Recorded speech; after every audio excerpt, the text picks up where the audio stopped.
Okay, so this is the final video in the basic texturing series. In the previous video we put together our basic nice laid out flat texture for our crate.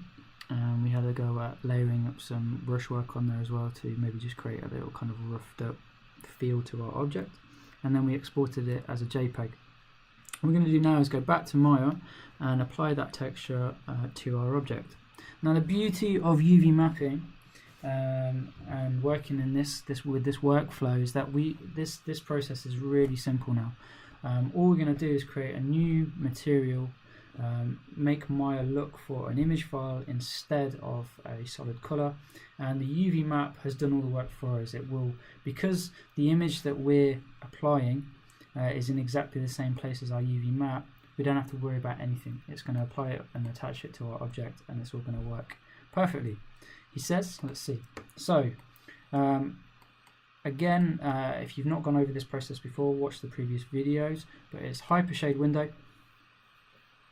and we're going to create a new Lambert. Again, because it's wood, it's going to be kind of quite dull and roughed up looking. I don't want it to be too shiny, so I'm going to go for a Lambert effect, and instead of color we want to make it look for a file.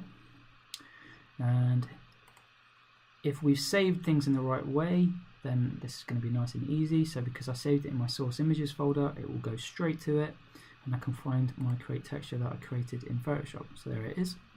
If I then hit open, you can see that it's applied it to our teapot. So our teapot is looking nice and funky.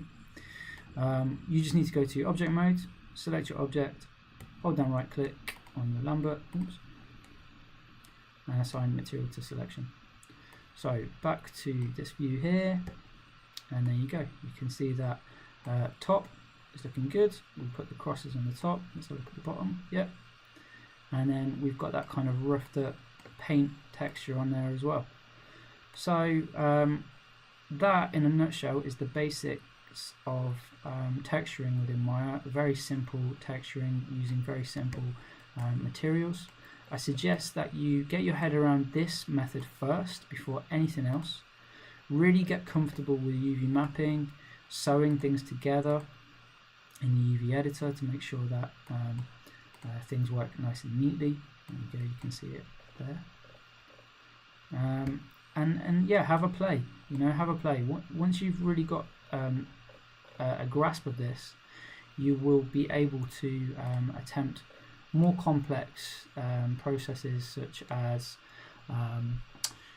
baking textures from a high poly object to and then applying those details and shadows to a low poly, and blending that with textures that you've created in Photoshop to create more lifelike and realistic objects.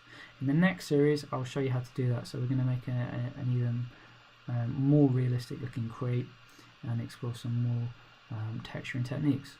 So if any of this has been a bit of a struggle, take another look at the previous videos, get your head around it, jot down the notes to help you, jot down any shortcuts, and have a play. Okay.